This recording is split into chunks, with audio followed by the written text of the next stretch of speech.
east end of Long Island. Hello, everyone. I'm Leandra Riley, and joining me in this telecast is the Riverhead Raceway track announcer, Bob Finan. And Bob, a lot of our ESPN auto racing fans are familiar with the Grand National stock cars and the late model sportsmen. What is the figure eight for our viewers who don't know? Well, the figure eight cars, first, as far as looks go, resemble maybe a Midwestern late model or street stock. But that's where the similarity ends. Figure eight cars have to be prepared to make a left-hand turn, a right-hand turn, and then there's the key aspect of figure eight racing, the intersection. The intersection is where the lead cars may crisscross with some of the end of the pack automobiles, and it can make for some very exciting and unpredictable racing. Once again, alluding to our Grand National stock cars, most of our drivers hail from south of the Mason-Dixon line. Where do our figure eight drivers come from? Well, that's really not the case in figure eight racing. There are figure eight tracks all across America. But today here at Riverhead, we have drivers from Mount Clemens, Michigan. We're expecting a couple automobiles up here from the Maryland area. And we have our weekly competitors that run with us every Saturday night. We have announcers all over the track, and our pit reporter for this telecast is Marty Reed. Well, just like any other form of motor racing, there are certain rules and guidelines that the figure eight racers have to go by. Bill Steen, for example, most of the guys run six-cylinder engines.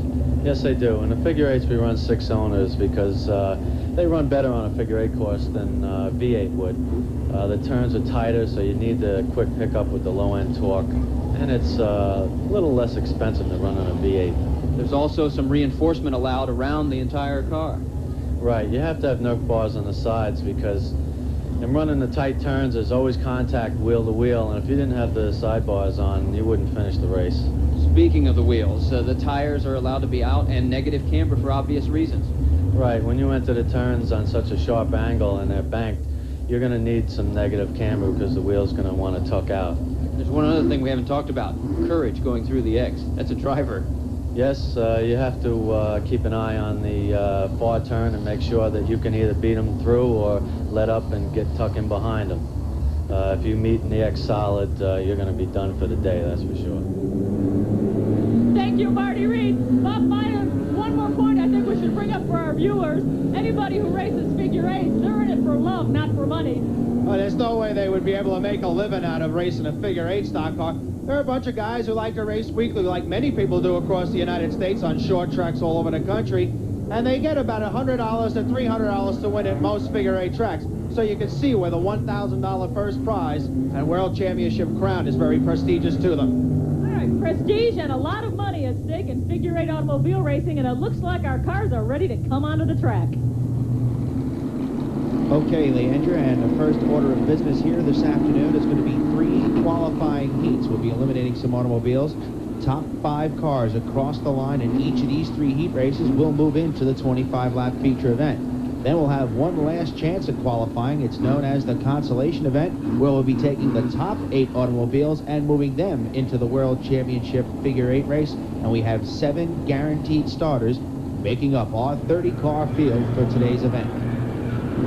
All right, Bob Finan, let's quickly go over who's competing in this first heat. As you said, it is 15 laps. We have Dan Marcello, Bob Mason, Bill Stocker, Tom Ryan, Jerry Bowers, Spencer Hulse, Dan Watts, and Paul Galvin's supposed to be out here, but we heard some rumors to the fact that he might not make it to the second heat. We'll keep you posted whether or not he's going to be on the track. It looks like we're ready to race. Yes, indeed, and Bobby Mason takes the early advantage here as starter Ray Marciano displays the green flag. Tom Ryan, the sophomore driver in car number 09, tucks in the second behind, racing Bobby Mason. Key aspect of figure 8 racing just about to come up, Leandra. You see Mason heading towards the X intersection. This being a heat race, there's not that much traffic there now, but later on in today's feature event, that's going to be the busiest road on Long Island without question. That's for sure. With only 7 or 8 cars out there, it won't be a problem unless the cars really get spread out. And as you can see, they're pretty close together. And Bob Mason is still our leader with Tom Ryan in close pursuit as we continue with this first heat, 15 laps for the figure 8 championship. Looks as though this may become a 3-car battle real soon as Jerry Bowers from upstate Cairo, New York, has moved in on the leading duo. But this is Bob Mason from Islip. We should add that in this figure 8 world championship, $1,000 will go to the first place winner, $600 for second, $400 for third.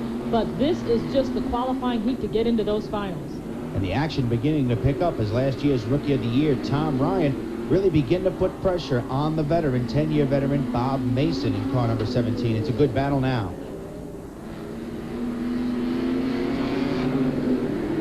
And the 1, 2, 3 cars are on the same lap, but you'll see that car number 22, Dan Marcello, he's actually a lap back. So our race is really a 3-car race, as you said, and it looks like we're seeing some racing going on right in the middle of the X here as Tom Ryan tries to make a move right now. The young sophomore driver is a very, very likable young man. He picked up on this figure 8 game. He was last year's Rookie of the Year. He knows the quick way around this Riverhead Raceway oval. Bob Mason still holding on to the lead, and Jerry Bowers is really pushing Tom Ryan as he tries to overtake second place. Still 3 cars very, very close in this 15-lap feature.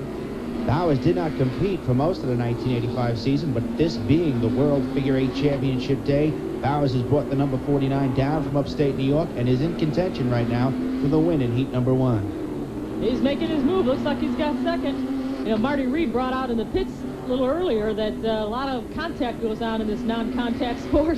You can see why they need those bumpers. No doubt about it, the Nerf bars are the saving grace on these automobiles. They do bang into each other a little bit as they negotiate the left turn, the right turn, and of course the busy intersection as we have a change for the lead position. And Jerry Bowers is overtaken number 1. Jerry Bowers is our leader, and right now in second place it is Tom Ryan, and slipping down to third is Bob Mason. Bowers holds the lead. That was a bad move there by Tom Ryan. He took the turn wide and gave Bowers a little bit more space up front. Well, Bowers used to do this steadily many years ago. He's about a 12-year veteran in this sport, and he knows the quick way around a figure 8 track as well. All right, we have a spin out. You can't see it right now, but Dan Marcello in the 22 car has been red flagged, so everybody has to stop. And while they are stopping, we are going to take a pause for a commercial message. Once again, recapping, Jerry Bowers, our leader in this first heat feature. Stay with us here in Riverhead, Long Island.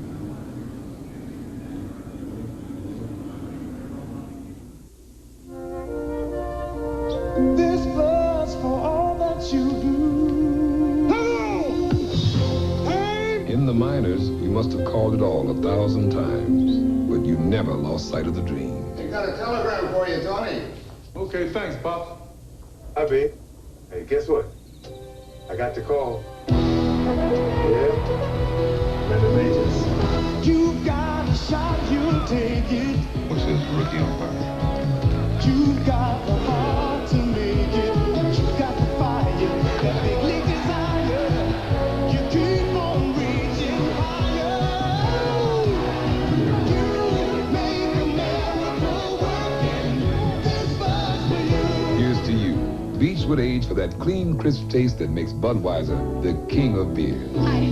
Compliments from the gentleman over there. This buzz for you.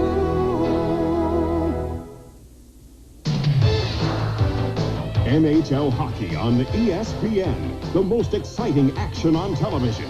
Each week through the Stanley Cup Finals, ESPN's outstanding live coverage brings you the top teams and players. The Edmonton Oilers and the Philadelphia Flyers face off in the season premiere of the NHL's Best, live Thursday night, October 9th at 7:30 Eastern on ESPN. And welcome back to Figure 8 Racing. I'm Leandra Riley along with Bob Finan, and we're about 5 laps from the finish, Bob. Jerry Bowers has taken over the command position here in the first heat, and ever since he's been out front, he's been able to keep Tom Ryan at bay as they wind down with just about 4 laps remaining right now in this heat race event. As you saw right before we went to our commercial break, Dan Marcello did have to leave the track, but that did not affect our top 3 drivers. Jerry Bowers, the leader, followed by Tom Ryan and Bob Mason. Marcello will get one more opportunity to qualify, as we mentioned earlier, Leandra. He'll be running in the consolation event. Right now, 2 groups of cars on the raceway battling for position. Bowers and Ryan continue to battle for the lead. And further back, Bob Mason has his hands full with Bill Stockert and Dan Watts Jr. There's 2 separate battles on the raceway. We should add that Paul Galvin was scheduled to compete in this heat. He will be in the second heat instead. But right now, the story is Jerry Bowers and Tom Ryan, as they are 1 and 2 in this race at Riverhead. I think Ryan may just be content to sit back as they get the white flag from starter Ray Mortuano. I don't think he wants to push the issue. He's in second position, and he will be in the World Championship figure 8 race. So I think he's just pretty much going to sit back and let Bowers go the rest of the way to victory. All right, you saw the white flag. The final lap is underway, and the checkered flag will go to Jerry Bowers as he goes back to the pits after he gets a checker flag in his victory lap to tweak his car for the championship final. And there's one happy Jerry Bowers, the winner here of heat number 1 in the figure 8 championship qualifying finals. This is a 22nd annual figure 8 championship stock car race. We should add it has been up in Islip, New York. This is the first year it's been at Riverhead. Yes, the World Championship figure 8 race used to be held at the world-famous Islip Speedway, but after the 1984 season was completed in Leandra, the property was sold at Islip Speedway, and unfortunately the 5th of a mile oval no longer exists as a racetrack. And Jerry Bowers has been handed the checkered flag. The crowd is happy to see this man from Cairo, New York, win heat number 1. We'll see him again in the finals. Stay with us.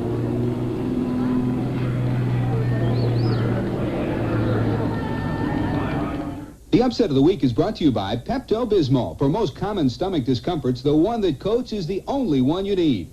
On paper, the Hamlet Cup men's final looked like a dress rehearsal for the U.S. Open. Yvonne Lendl against John McEnroe as Johnny Mac continued his return to tennis. But it was clear McEnroe's game is still rusty as Lendl beat him 6-2, 6-4. The week didn't get much better for McEnroe either. He lost his first-round match at the U.S. Open.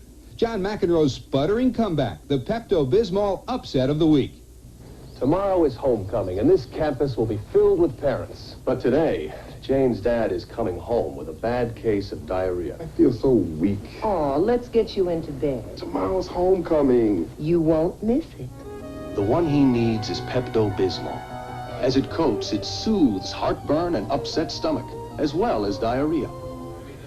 I'm so glad you're here. Oh, me too, honey. Pepto-Bismol, the one that coats, is the only one you need. It's back, and it wants to come inside. But True Value hardware stores can help seal out winter with cold weather protection. Like DAP acrylic latex caulk with silicone. It forms a weatherproof paintable seal. And DAP 33 glazing sticks tight to windows. It's only $2.88 a quart.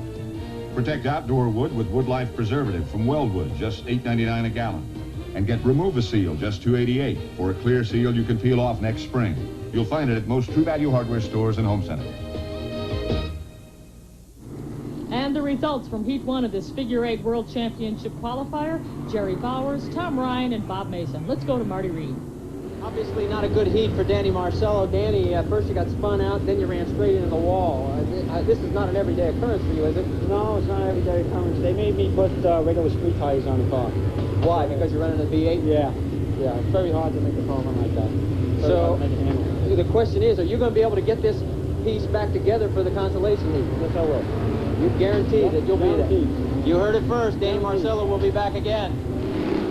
Danny Marcello, one of the few drivers who did not finish in Heat 1. We should have that Bill Stockard and Dan Watts Jr. did qualify for the finals. Now we are on Heat number 2, and you're looking at Tom Kraft. He is our leader in this 15-lap feature. And he's being chased down right now by Gino Terrapicchio and rookie campaigner Bob McDermott in a 3-car battle for the lead. Quickly, let's go over who is in this race. This is Bob McDermott, Gino Terrapicchio, Joseph Biondolillo, and he's senior, I should add. His son will be seen a little later on. Tom Kraft, Bob Lord, James Hulse, Don Gurley, Ed Purcell, and Paul Galvin are all in Heat number 2 here at Riverhead. Kraft continues to set the pace, car number 9, but you can see how close Gino Terrapicchio is getting as Kraft has to slow for traffic at the X. Now, Gino Terrapicchio has... Oh, whoa! We've got trouble here at the wall. Little contact being made by Bobby McDermott as he tried to edge underneath Terrapicchio for that second position, resulting in Terrapicchio spinning. See it again, McDermott getting a wheel underneath Terrapicchio, contact being made, and the number 74 spinning up in turn number 1. McDermott almost hit the wall solid on, but luckily it was only a glancing blow. So they're keeping the racetrack going, no red flags. The drivers will continue, and since there's no mechanical damage, racing resumes. This is Tom Kraft. He is our leader by a comfortable margin. As the white flag comes out, 1 lap to go. Only one more trip around the Riverhead Raceway for Tom Kraft, and he'll take the nod in Heat number 2. Kraft, a 6-year-plus veteran of this Figure 8 game here on Long Island. coming up on some lap traffic, but it looks as though Tom's going to speed on to victory. And that he does. Our winner is Tom Kraft. He'll qualify for the finals, followed by Bob McDermott and Gino Tirapicchio. Unfortunate set of circumstances between McDermott and Tirapicchio, Leandra, because off the racetrack, they're very good friends. And there you see the results. Tom Kraft, driving the number 9 car, is our winner, followed by Bob McDermott, Gino Tirapicchio. Ed Purcell also qualifies, as does Dan Gurley. There's Tom Kraft and his Georgie Porgy's Mustang taking his victory lap. A happy gentleman right now. He'll be a lot happier if he can repeat that later on in the feature event. And you saw Marty Reed talk to this man. This is the Marcello car that did not finish in heat number 1. They're trying to get ready for the consolation, and while they're working on that car, we're going to work on a timeout. When we come back at the 3rd heat, the Figure 8 Championship. If you own a house, you got to own a shop vac. This baby's got the power to pick up all... And this is elimination heat number 3, and there you see the white flag is out with Dan Avondette out in front by a lot. Danny Avondette, a former champion at the old Isom Speedway, showing his wares here today. He has a 10-car advantage over the rest of the pack. Ralph Tasso, Paul Gordewald, John Zell, Bill Steen, the top runners in this, as we see the checkered flag come out in this 3rd and final qualifying heat for the finals. Nice job done by the veteran, Danny Avondette. A tire out of the track. Somebody's finishing on 3 wheels. It looks like it's Andy Rohde. Andy Rohde finishing the race on 3 wheels. He's in the number 8 car. What a trooper. Fine job of driving by Andy Rohde. He came out of the 3rd and 4th turn, minus 1 wheel, but that did not deter Andy from taking the checkered flag, although he did have to do it on 3 wheels, and that's no easy task at all. And the rest of the drivers had to cope with that stray wheel rolling around. They didn't want to hit that wheel and maybe break something on their automobile. So Avondette is our winner. Does a fine job. And now you see Andy Rohde dejected as he goes chasing his tire down. There you see the number 8 car. He lost the right rear wheel, as evidenced by the fact that the other wheels are still on. And the PA announcer was asking him if he was able to drive in the Conti, and he said, nope, I'm finished. I'm washed up, folks.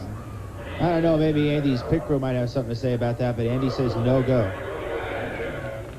All right, we'll be back because Figure 8 racing continues here on ESPN. Still to come, the consolation finals and, of course, the championship.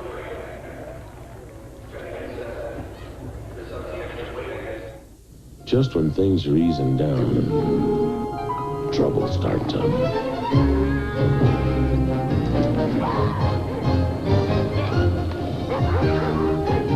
And when the dust and everything else is settled, you head for the mountains. Push.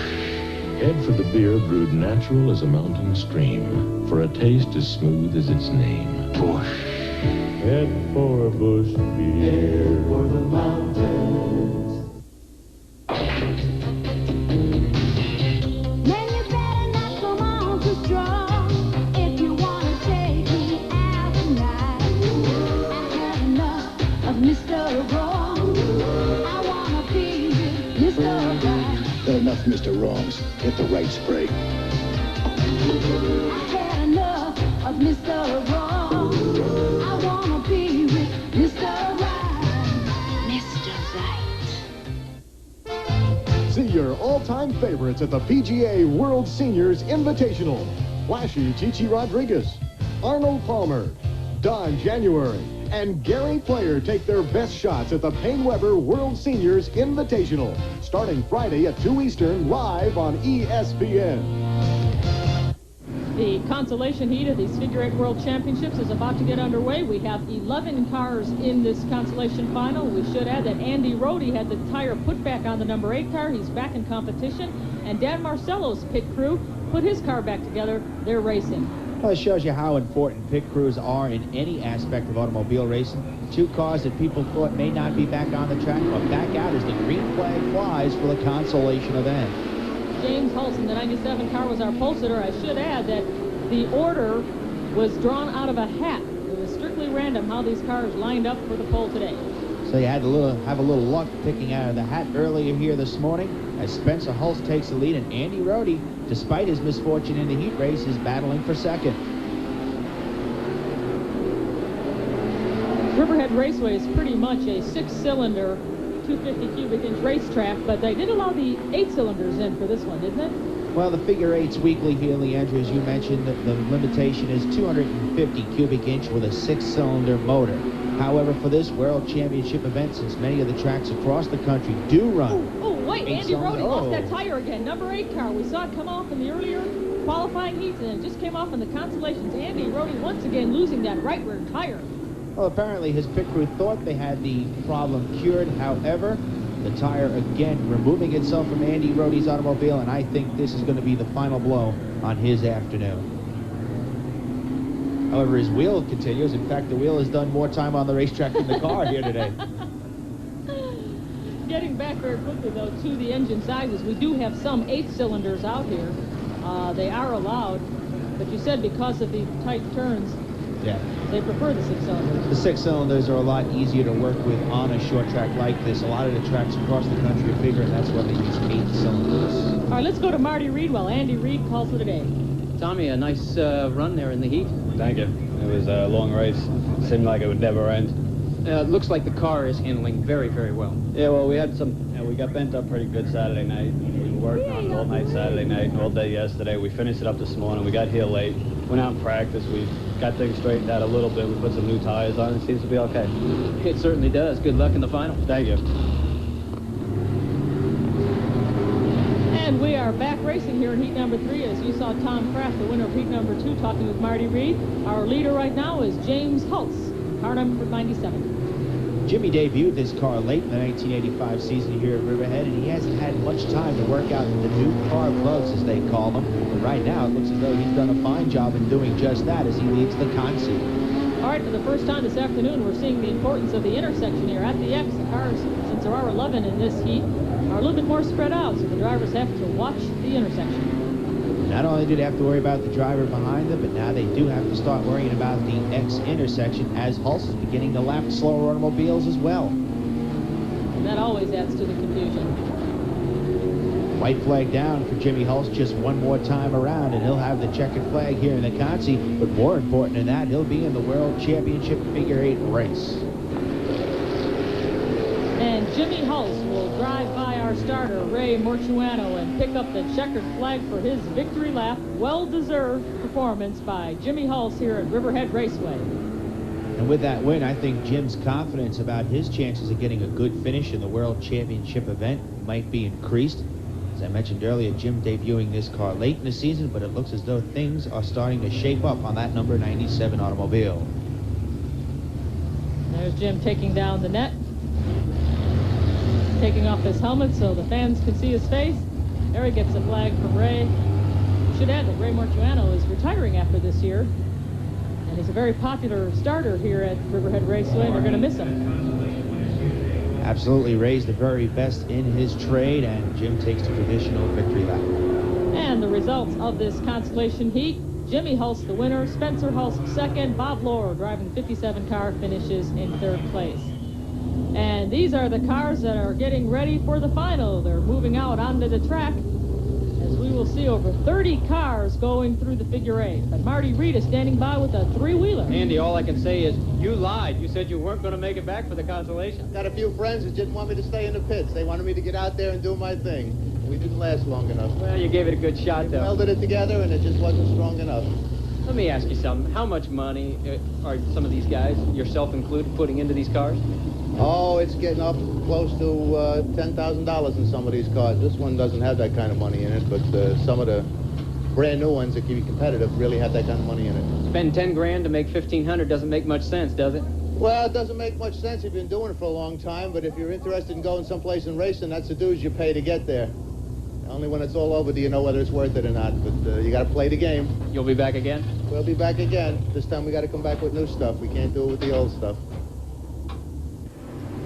I'd like to see Andy Rode out here with 3 wheels. He was a fight to the finish. All right, as you can see, the cars are lined up for the start of this World Championship Figure 8 Finals. Ray Mortuano sprints off the track, and Gino Terrapicchio has the pole, with Ralph Tasso also on the front row. Ironic thing about this, Leandra, these two drivers are good friends off the racetrack. In fact, Ralph wrecked his race car here just 48 hours ago, and Gino was one of the guys who helped him put it back together. And already we see 2 cars that had to head to the infield to escape the traffic. Remember, there's 31 cars out here that started, and it's very, very crowded. It's only a quarter-mile oval, so 31 cars in the figure-8 course with all those treacherous turns and intersection makes for some wild and woolly action. Terrapicchio and Tasso still our leaders, and a lot of contact going on. I think I saw somebody lose a wheel. Oh, look at the intersection. We got a near miss right there. Is very early on. Traffic begins to spread out, and watch out, that X is going to become one of the busiest roads in America. No problems there, though, as Tasso, Terrapicchio are now being chased down by George Brown. And one of our drivers from Michigan, Bobby Bells, car number 37, has worked his way up towards the front.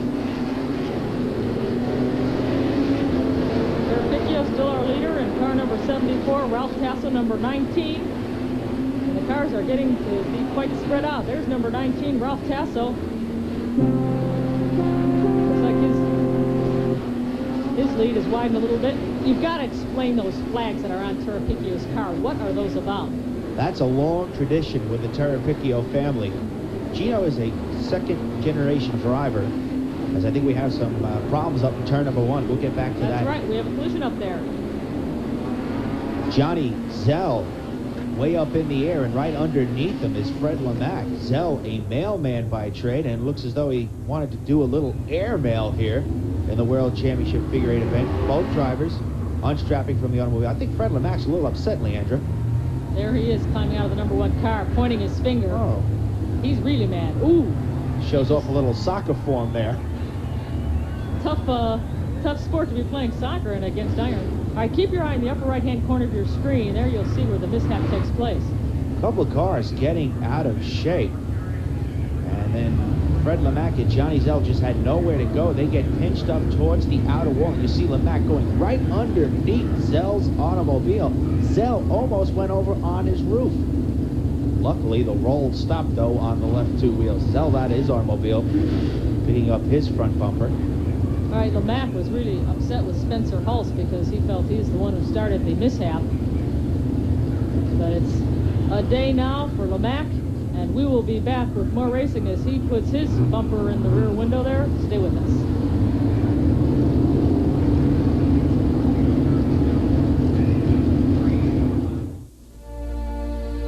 Commitment, experience. It all comes together when you work with the best. Master Mechanic Tools, only from True Value Hardware Stores. At the Indianapolis Speedway or in your own garage, they're backed by True Value Hardware Stores' commitment, experience, and exclusive customer satisfaction policy. Master Mechanic Tools, exclusively from True Value Hardware Stores and Home Center. What's happening? The world-famous MetLife representative is adding new recruits to his prompt payment squadron. You mean the one that makes sure MetLife claim checks get delivered promptly? Yes, it's very important. Snoopy is really getting tough with his new recruits, isn't he? Only the best will do for MetLife customers. What happens to the birds who don't make it into the prompt payment squadron? They go into advertising. Get Met, it pays. John Zell, Fred Lemack had to call it a day. Right now, let's go down to Marty Reed as we see Fred Lemack's car getting towed from the track. Fred, what happened out there? Well, everybody got cornered up in that corner up there, and I came flying by there, and someone gave me a good shove in the back and went right under Johnny Zell in the 10. It looked like you got out of the car and gave a good kick to somebody. Yeah, because I had the car stopped, and he just drove right into the back of me and just pushed me right under him. Tough way to go out. Yeah, tough way. We might be able to get it fixed. Good luck. Thank you. All right, back on the track. Unfortunate circumstances for Fred Lemack and Johnny Zell. As you can see, our starter has asked the cars to begin moving. On the front row, we have Ralph Tasso and Gino Terrapicchio. See if these two gentlemen continue their battle here for the lead position in this 25-lap event. Now, once again, to reiterate about those flags, there's an American flag and an Italian flag on Terrapicchio's car? Yes, what it is Gino is a second-generation driver. His dad, Luigi, used to drive that automobile before he And in the early 1960s, just after immigrating here to the United States from Italy, Luigi wanted to show off his old home flag and his new home flag, and he put them up on the race car. They've been there ever since, no matter who has driven a Luigi Terrapicchio-owned automobile. Luigi Terrapicchio and his son Gino Terrapicchio. Those aren't Italian names. Riley isn't Irish. Yeah, absolutely. Right now, Terrapicchio still having his hands full with the rookie chauffeur. Gentleman who only started his racing career, Leandra, midway through the 1985 season. Ralph Tasso, and he barely misses somebody at the ice. All right, we have a red flag again, and the reason why is we have a spin out. A spin out in turn number 1. It's like car number 57, Bob Lohr, involved in the action. Looks like he just got out of shape. He hooked up with the number 97 at Jimmy Hulse, and they necessitate a caution. Look at Hulse go up in the air and into the wall. It's a little more severe than first thought. Ouch. Sometimes these cars, Leandra, get a little bit out of shape, and if a driver has to slow down to try to correct an ill-handling automobile, it can play havoc behind them.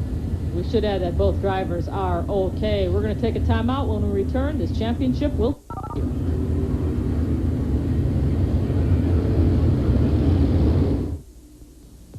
If you own a house, you got to own a shop vac. This baby's got the power to pick up almost anything. Got broken glass, nails, or wood chips? Shop vac gobbles up stuff that would kill an ordinary vacuum. And a shop vac wet dry can even vacuum water like a flooded basement. The washing machine is flooding the house. Every house needs a shop vac. Starting at under $50, a shop vac is heavy duty, not heavy money. And remember, if it doesn't say shop vac, keep shopping. Listen, how would you like to save some money and get something I'm absolutely sure you can use and enjoy right now, right where you are? It's TV Guide, America's favorite television magazine, and here's the story. Right now, call 800-228-5858 for 30 weeks of TV Guide and 3 easy monthly installments of just $5.75 each. 800-228-5858. Call now. You'll be glad you did. What's next for Doug Flutie? ESPN talks live to the quarterback without a team during halftime of the Penn State-Boston College game, Saturday night. Welcome back to Riverhead. As you can see, the officials are on the track trying to put the cars back in order. And Bob Finan, I think we owe our viewers an explanation of what they're trying to accomplish here. Well, we have 3 scorers here in the press box of Riverhead. They score the race lap by lap. A restarting order is attained by going back to the last completed lap. Last completed lap, the order you were running, that's where you will restart. Right now, one of the drivers not agreeing with that restarting order. So the officials are trying to straighten out some of the confusion here. Our Marty Reed is standing by. Remember, we've had a couple of spin-outs here, and one of them involved Dan Avendette. Marty Reed has corralled the number 3 car, and he's speaking with that driver right now. Danny, we can hardly see you in there. What happened? Well, there was traffic up in the 4th turn coming out, and we kind of tangled. I had no place to go. So I ran into somebody and I bent the upper A-frame, so we're trying to straighten it out now to get back out there. You think you'll be able to get it? Yeah, we'll get back out there. We'll give it a shot. You could see the flames are firing everywhere as they're trying to put this car back together. The entire crew, it's non-stop frantic action as the race is yet to restart. And Danny Avendette shouting instructions to everybody, and there goes the sledgehammer. Leandra, do they do this in NASCAR and IndyCar racing? Well, I don't know that they really see these sledgehammers out there, but they do whatever is necessary to get those cars back on the track during the caution flag. I don't know. Danny Avendette's got his work cut out for him. This pit crew doing a fine job as well, Leandra. They're the guys that make these cars go on and off the racetrack. They do a lot of work as well in the shops. They also have to run about 200 yards away from the racetrack to get to their truck to do all this work. So they have to be sort of a world-class sprinter as well as a good mechanic to get all this work done. The geographic location, right, of the track and the pits. And, of course, it's the luck of the draw where you're assigned your pit position. If you're far away in the pits, you can just about consider it a day if you get some damage to your tire or your car. Danny's going to make it back out, minus the front nose piece. But racing has already started here, and out in front we still see Gino Terrapicchio with the flags on his hood. That's right. He's still being chased by Ralph Tasso, and right now Bobby Mason has joined the first 3 automobiles. So a good showing here early for the veteran, although he's now being challenged by George Brown. Brown and Mason side by side in that battle for position number 3 as Gino negotiates the intersection. This time it's relatively traffic-free. And we've lost a few cars, so the intersection isn't too important. We do have one trailer there, but it's Tirapicchio and Tasso still out in front. Gino just trying to pace himself right now, not getting into too much trouble. Oh, he's near miss right there. That's number 7 of Ray Thies, I believe it was, crisscrossing in front of him. Car getting out of shape coming through the X. Tasso has closed up that battle for the lead. Dino Tirapicchio of Lake Ronkonkoma, Ralph Tasso from Bohemia. Now they have some lap cars that were forced to stop at the X intersection. This also becomes very dangerous. Cars everywhere right now on this racetrack. There's a little spinning and a little stopping at the X has made it a little hairy, if you will, out there. Right now, the leaders coming up to lap Spencer Hulse, and a car stopped at the X, Paul Galvin, car number 53.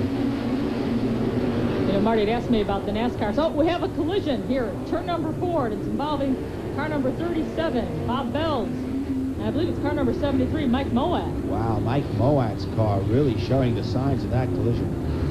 Have to take a look. Right in the left top of your screen, you can see the spin out there. There's Moat. And car number 11, Paul Grotewald, also involved. And Tom Kraft just barely slipping by in car number 9. Good piece of driving by Kraft. There you see Bob Bells from Spartan Speedway. He's leaving the track. Mike Moat from Mount Clemens, Michigan. So we've got a couple of drivers from Michigan who drove all the way to New York to get in an accident. They have to leave the racetrack at the same time, and I bet you they don't even do that much out there at the Black Rock Speedway and the Spartan Speedway where they usually compete. So once again, we have the cars lining up, and our Marty Reed is in the pit with another interview, more information on this race. Mount Clemens, Michigan is the home of Shirley Muldowney in drag racing. It also happens to be the home of Mike Moat. Mike, it's been a long haul for you all the way here to Long Island, and it looks pretty bad right now. Well, we're going to try and get it straightened out. Right now I got a couple guys from other crews. They've been pretty good to us here as far as jumping in and trying to give us a hand, make sure we're running. While we're talking here, the front end is going up. The rear end also needs work. Is it hopeless, or is it one of these situations, never give up? Never give up. Definitely never give up. We're going to try and go for it. If they get me back out there, I'm going to just run as hard as I can. The pride of Mount Clemens, Michigan, as the crew thrashes away. Thank you, Marty Reed. And the cars are lining up, but it looks like Danny Marcello isn't exactly happy with the order of go here. He's pulled out of the formation, and what's he doing? Danny is very upset right now about something spinning around. Danny did not take the initial green flag, and I do believe the officials are not going to let him compete. He must take the initial green flag. Danny's really putting some miles on those back tires right now. He's upset. Is he just doing this to show anger? Is that... I think that's about what he's doing. It's his form of protest right now about not being allowed to compete. Now he starts to move the car. Maybe he's going to go off the racetrack, although he is not heading towards the exit ramp. So he's out of the race, as I understand it. He's not allowed to line up at the back of the pack at all. No, he's out of there. You must take the initial green flag. If you don't take the initial green flag, you're not in the race. And here we see Dan Avendette is back in the racetrack. Oh, no, he's leaving the racetrack. Danny now feeling he came back on. Yeah. Had to have his A-frame straightened out. Evidently, there's some more malfunctions as Danny Marcello is still... And Marcello is just going to drive around the racetrack, Leandra. That's what it looks like to me. Somebody's going to have to stop him. How? This is a I tough have no predicament. idea. Here's the starter going up to him and chastising. This is Ray Marciano. Oh, he's pulling the wires. Oh, he's pulling all the electronic, the spark plug wires out. Look at Marciano. I don't believe this. Look at this. I don't Holy believe this. mackerel. You're going to miss Marciano. He's retired. You know, Ray has been doing this for a long time, Leandra, and this has to be one of the most obscene things he's ever had to do. I think we're going to have a tough exchange of words here. Marciano and Marcello yelling at each other. Danny's had a temper all through his racing career. Big Bob O'Rourke, racing director here on Long Island, out there with his van. He weighs some 450 pounds. I don't think Danny wants to mess with him. No, I wouldn't. Marciano's telling Marcello to get out of here. Marciano, I think, called for the tow truck to pull him out of here. If this was a hockey game, he would have gotten a 10-minute misconduct and a game misconduct by now. Possibly a game injection. The Medal of Valor goes to Marciano for reaching in there and grabbing the wires. You know, I'll tell you Here we something. go. Oh, Here wait, we now go. they both have their Italian up. Look out. Welcome to boxing at Riverhead Raceway. Danny's really upset. I've never seen Danny this upset. Security now on the racetrack. Chief security here out on the racetrack. He's a little bigger than Danny, so maybe Danny will listen to him. And the tow truck has removed Marcelo's car, and security is escorting Mr. Marcelo from the track. One of the wildest things I've Wow. ever seen in 15 years of the figure 8 racing that I've been witnessing, so. I know it gets hot at the X intersection there, but look at this. Now he's arguing with Chief Steward Walter Etzel is Mr. Marcelo. The Chief Steward is what the referee is to a boxing match or a hockey game. And that's Walt Etzel's job right now, and he's telling Danny Marcelo, look, you didn't take the green flag, you can't run the race. But Marcelo obviously feels that explanation's not good enough. Right, now we have Ralph Tasso. Where's he going? He was on the front. What? Oh, the rookie campaigner has a left rear tire Oh, gee. while leading the event. What a tough break for Ralph Tasso. Now, if he changes the tire, he can come back out, but he has to go to the back of the pack. Yeah, the rule is if you do perform work on your automobile, Leandra, in the pit area, you must go to the rear of the field, much like a Grand National automobile. When they make a pit stop, they obviously can't go back to their running position. They must rejoin the rear of the field. You see how far the pit crews have to run now. Yeah, they have to sprint from watching the race to this position that they were assigned just to change that tire. Meanwhile, they have to hope that the race doesn't start and they can get back out there to get in on it. You see Roger Mena, car number 28, he too making repairs on his automobile. So the pit's as busy as the racetrack right now while we're under the red flag conditions. Tough break for Ralph Tasso. Oh, you talk about heartbreak. That's it right there. If you had to make a definition for the word heartbreak, this is it. One of the neighboring crews also helping out. That's an interesting point here in figure 8 racing. Although they compete against each other, they bang fenders each and every week. They have a club out here, the Suffolk Association for Figure 8 Racing. They have meetings, and all these guys are pretty much friends, and it's not unusual to see other pit crews helping out other drivers. Since they don't go over the wall, there isn't a limited number of guys who can work on your car. We see quite a few fellas around the Ralph Tasso car. Yeah, almost No too limit many there. right Yeah. now. Too many hands in the kitchen is no good, and that could be half the problem. Roger Mena looks like he's changing an axle, by the way.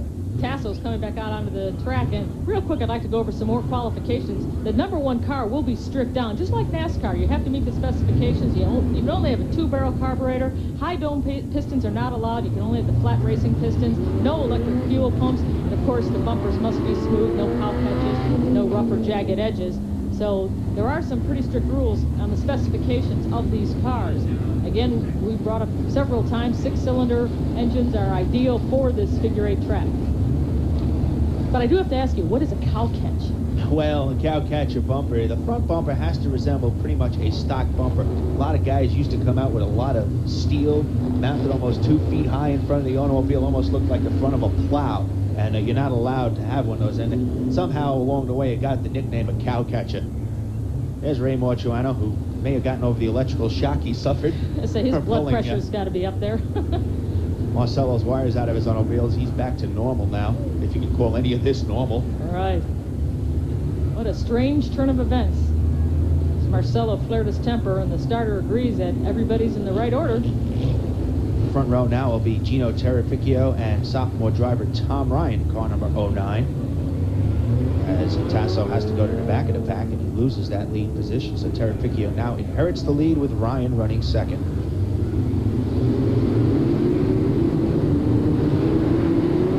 Second row behind them, John Fort and George Brown, who is known affectionately here at Riverhead Raceway as Downtown George Brown, as the green flies.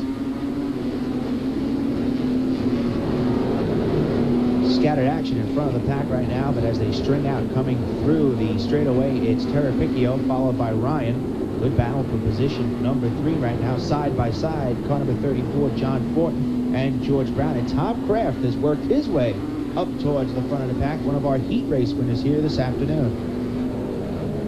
It's still Terrificchio out in front, followed by Ryan, and now we can see that intersection's becoming more and more important. You got to remember, the front of the pack is going faster and faster, and the back markers might be getting slower and slower. Look out now. Back of the pack yields as Terrapicchio plows through the intersection. Should add that they go about 55 miles an hour through that intersection. They don't slow down for anything. And right now, George Brown has moved up to position number 2. John Fortin is 3rd, and I do not understand what happened to Tom Ryan, although now we see what happened to Tom Ryan as a red flag comes out. There's There's his a tire on the track. yeah. Somebody... Tom Ryan. Ryan lost his running tire. second. Lost a tire. As you see his car sitting disabled on the back straightaway here at Riverhead. And we saw that Mike Moat got back into the race in time. The 73 car, as you look at Tom Ryan sitting on 3 wheels. Taking a look at that left front wheel and it broke off. He might be thinking about making repairs. We don't know. He just might be looking things over. Oh, now he's entered a jog. So I guess that the He's gonna try to get his equipment. He thinks he can get back in this thing. Watch out. Ooh, look at that. That's hot. Well, I think Tom's going to Trying to entertain the crowd here? Oh, he's using it for a potholder. Another good use for a fire suit. All right, he'll go to the pits, try to fix things up and come back out. And we're going to go to a break and try to straighten things out. For me, there's just nothing to compare with the right car on the right road on the right day. Great cars are the passion of my life. That's why, after 25 years at the leading edge of automotive publishing, I'm ready to introduce you to the best car magazine I know how to make. I'm David E. Davis, Jr., and my new passion is Automobile Magazine. Automobile Magazine is where the best and the brightest will take you wherever the road goes and sometimes beyond, with more style, more wit, and with no more boring cars. This is a magazine that I've wanted to do all my life, and I hope you have as much fun reading it as I'll have bringing it to you.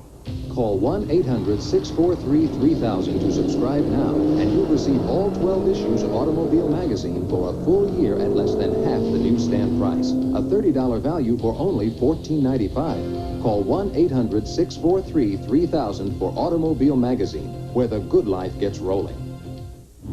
The Brotherhood at Riverhead runs deep. We've got Bobby Mason helping Tom Ryan in the pits as he tries desperately to get back onto the truck, but I don't think they're going to make it. These cars are lining up and getting ready to take the green flag as racing resumes in this championship final. And there you see the green flag, and our leader right now is number 41, George Brown. George Brown asserts himself as the race leader for the first time this afternoon. Traffic still at the X. Rather heavy as Ed Dunlap, car number 7, and Paul Galvin have to brake before they can proceed. For Ed Dunlap. Now watch what happens here. They come up right behind him again, and he can't get started. This is George Brown of Sayville, has the lead. Gino Terrapicchio of Lake Ronkonkoma in second. Good battle for third, right behind the leaders. Leandro, you want to keep our eyes on it. Tom Kraft and John Fortin, car number 34, have been going back and forth in that position with Bill Steen riding 5th. This is Tom Kraft. He's a little Mustang 2 for the viewers out there who have their eyes out on the type cars they're running. Terrapicchio in 74 runs a Vega, and George Brown in car number 41 runs a AMC Hornet bodied machine. Mike Moat from Michigan with his battered race car had to stop at the X, and the leaders had to work their way to his right flank and get by at the X. That's also a dangerous part about figure 8 racing. Cars that stop at the X and then try to pick up speed while the leaders bear down on them. This is George Brown, still our leader, followed by Gino Terrapicchio. I bet you Luigi Terrapicchio, Gino's dad, former figure 8 competitor, biting the fingernails right now. Look out. And he's widening the lead. Brown has got things pretty much under control. I'd say it's about a 2-car length advantage right now. Again, though, the traffic at the X. The traffic is going to hurt this race for George Brown. Terrapicchio closing in. A lot of figure 8 drivers will tell you that it is best to be in about the 3rd or 4th position in a figure 8 race, late in the race, just in case those leaders really have to hit the brake pedal at the X. You have the momentum, and you can go through, and it is getting hairy out there. Again, 55 miles an hour through the X as the leaders catch up with the back of the pack, and this is scary. Oh man, lap traffic also playing havoc with the leaders. The intersection, they have to have eyes in the back of their head right at this point. That battle for third continuing to rage on. Just 2 laps to go, Leandra. All the poker players are going to have to show their hands here. No holding back now. Lapped automobile, Dan Watts, car number 12, right in front of the leaders. They're going to have to try and work by him as the white flag flies. All right, and it is still car number 41 out in front. George Brown, just 2 more turns, and he'll be the new world champion. Oh, look out! Terrapicchio tapped him. Now remember, car number 12 is a lapped car, so car number 9, Kraft, is our Gino Terrapicchio takes the checkered flag. Wild goings on. Turns 3 and 4. That looked a little shady to me. I don't know. Let's take another look at it. Brown is going conservatively, and Terrapicchio he tapped him. Doesn't look as though he ever hit the brakes. Terrapicchio continues on. Kraft in car number 9 continues on with Fortin pressuring him. And I don't know, but Terrapicchio takes the checkered flag. And George Brown. Oh, came back out. He's Look upset. at it. Brown is upset. Oh, there. Looks like another job for Ray Marciano. All the way up on his wheel. George Brown now looking over Gino saying, hey, come on, buddy. What's going on here? What's with the... $1,000 at stake here. And, of course, what this means for George Brown is he gets no money. He didn't finish in the top 3. Now he'll be relegated down further in the top 10. But right now, your World Figure 8 champion since car number 74. The Italian and American flags fly for Gino Terrapicchio. And a lot of wild goings on here, Leandra. I'll tell you, I've been watching this World Championship Figure 8 race for the better part of 15 years now at both Islip and Riverhead. I've never seen this kind of unpredictable and wild action before.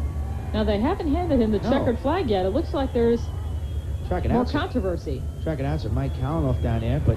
They're black flagging him. Wait a minute. Wait. They're throwing him out. Marciano says no, so the checkered flag will go to Kraft. I think Tom Kraft was second place. Remember, I said Walter Edsel, and here comes your world champion right now, Tom Kraft. Walter Edsel, the Chiefs too. We saw arguing with Dan Marcel before. He's like a referee in a hockey game. He's handed out a penalty to Gino Terrapicchio. Tom Kraft is your new world champion. Kraft was in the pits, ready to have a cold drink after this hot afternoon of racing here, and now he finds himself $1,000 richer and world Figure 8 champ. So, some strange goings on as Tom Kraft of Central Islip wins his Figure 8 championship. Personal Best, brought to you by the U.S. Army, a place to be all you can be. Wrestler Pete Gomez hopes to be a high school coach. He achieves his personal best with family support. When it comes time to wrestle... I think we're going to have to change the name of this event to the controversial Figure 8 Championships after Terrapicchio was black flagged. Tom Kraft was declared the winner. Now I understand there's still some more controversy. Marty Reed is in the pits, and he's going to straighten out who actually won this race. Marty? There have been more changes in the finish of this Figure 8 race than we can possibly try and keep up with. John Fortin has been declared the winner. Tommy Kraft has been set down. First off, Tommy, what happened to the car? Well, we had high dome pistons in the motor. I didn't really know about them. And when they pulled it apart, they found them. John drove a good race. He finished second. I got set down. He gets the win. So, John, going into the last lap, you were basically in fourth spot, and all of a sudden now you're carrying home the trophy. Yeah, I was happy for fourth, but I'm more happy for first. What does this take a little bit of the edge off, knowing now that it was a few minutes, in fact, quite a few minutes before you were declared the winner? Yeah. But you'll still take the money. Definitely. And you'll take the trophy. Definitely. I want to know one thing. The trophy doesn't look as banged up as all your guys' cars. That's true. It's a rough race out there. It's just glad to finish, that's all. Your 1985 World Figure 8 champion, John Fortin. And John Fortin picks up $1,000 for his first place finish, $600 second place to Bill Steen, $400 to Jerry Bowers for finishing third. Bob McDermott finished fourth. George Brown recovered enough to capture fifth place. It has been a controversial day here at Riverhead. Certainly has. Earlier on, of course, Dan Marcello spinning his automobile around a few times to show his displeasure with an official decision. Then the last lap controversy between the two leaders, George Brown being spun, the officials say, by Gino Terrapicchio. And then the win changed hands in the technical teardown area way after the race had been completed. So it's been wild. It certainly has. We've had enough black flags to kill all the bugs in Long Island. But our congratulations to John Fortin, Bill Steen, Jerry Bowers, who finished 1, 2, and 3 in this 22nd annual World Championship Figure 8 stock car race. For Marty Reed and Bob Finan, I'm Leandra Riley. So long, everyone, from Riverhead.